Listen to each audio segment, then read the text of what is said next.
tunes and the mind scramble of today's world gone insane. With Dave Mustaine's articulate and spiteful delivery and blistering guitar work, maybe need to be spiteful, yeah, yes. On the other, and it just goes on from there. I mean, is that an accurate kind of snapshot of the album? I don't agree with the spiteful part, but yeah, I think so. I think so. It's certainly about the topics, you know. But I think any 10-year-old can read the lyrics and say that's what this is all about. It's much more deeper than that. Each one of those songs is, it is about those things, but it's so much more deeper. It's not like me just sitting on the fence and casting aspersions. It's really getting into the game and saying this is what it feels like to take a hit. You know what I mean?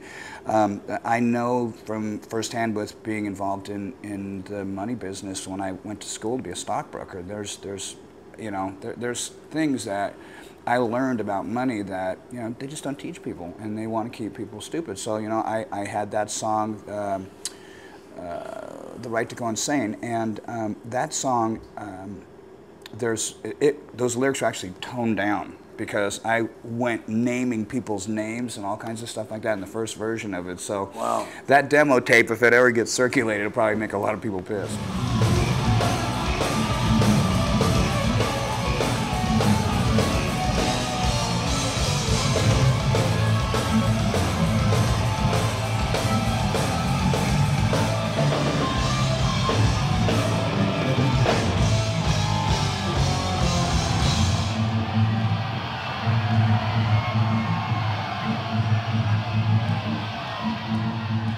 We figure the songs out while we're here. When we do something like this, we get the song in pieces. Like, this is the rhythm track. So I have to learn it again because last time I played it was in the studio. And then get like the solos.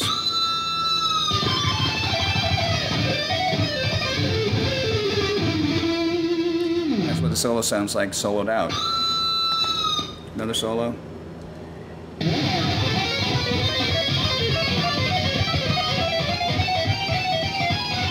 Dave solo. No Chris solo there. Here's another one.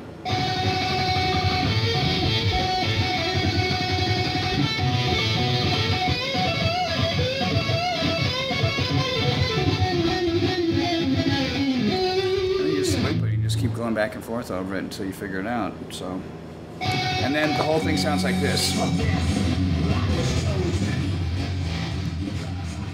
I feel right now we're sitting on some of the, we definitely are on the quintessential lineup, and I think that my songwriting hasn't even been tapped yet because of what just happened with our new guitar player, Chris, coming in. Chris is a genius, and he's an unrealized talent, and it's real easy because, you know, if you go over and you scratch him, he kind of like bleeds music, and so that was really cool for me. We had a ballad on the record called The Hardest Part of Letting Go. I wrote about me and my wife, Pam. She hates the song, consequently, because the second half is about Edgar Allan Poe, you know, the Cask of Amontillado, where he takes, what's the guy's name, Fortunato, down into the cellars, and he bricks him into the wall. He's mirroring him into the wall. And I put that in the lyric, and my wife thinks I want to brick her into a wall somewhere. So she didn't like the song, but you know, we wrote that, and Chris actually contributed on that, and it went from being a good song to being something that was really a masterpiece. And I don't say that because I was involved in it. I say that because the song really is that way. I used to listen to it, and I would get really emotional because of what it meant for me with my finding my soulmate, and as soon as she said she didn't like it, I couldn't stand hearing it anymore. So I gotten over that, and I like listening to it again. But you know, to know that we have this potential as a guitar team, and that we can get into some really mind-blowing stuff. Because when Chris came in, you know, a lot of the stuff was already written. We haven't had a chance to really explore what all his talents are yet.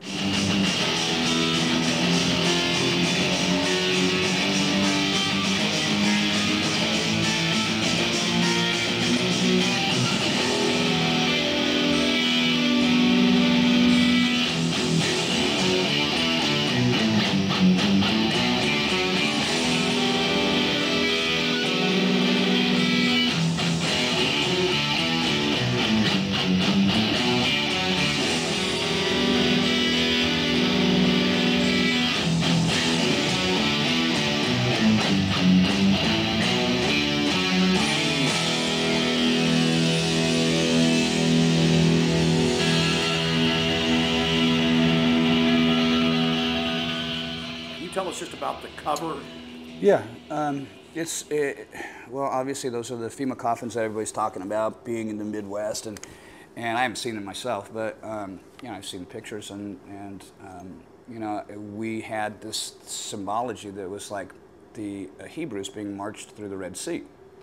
And all the people that are in the Homeland Security jumpsuits with the barcode on their head, you know, it doesn't say in the Bible if the barcode's going to be going this way or if it's going to be going this way. So I figured, you know, we would do something kind of like some cool imagery stuff, you know. That way the satellites can see it from on top. Maybe, yeah, perhaps. But I thought about that. How can we make this kind of look cool? We'll make it look like a mohawk, but then when you zoom in on it, it's actually their barcode. And we put around the surrounding parts of it because, you know, I was really, when I got saved, I really wanted to know what I was doing. You know, I didn't want to just blindly say, okay, I'm a Christian now. What do I do? Okay, 10%. Okay, good. See you later. You know, whatever. So I actually really read a lot of the Bible and stuff, and one of the things that I noticed was in the story back with the Egyptians and stuff, that out of all the plagues that happened, one of the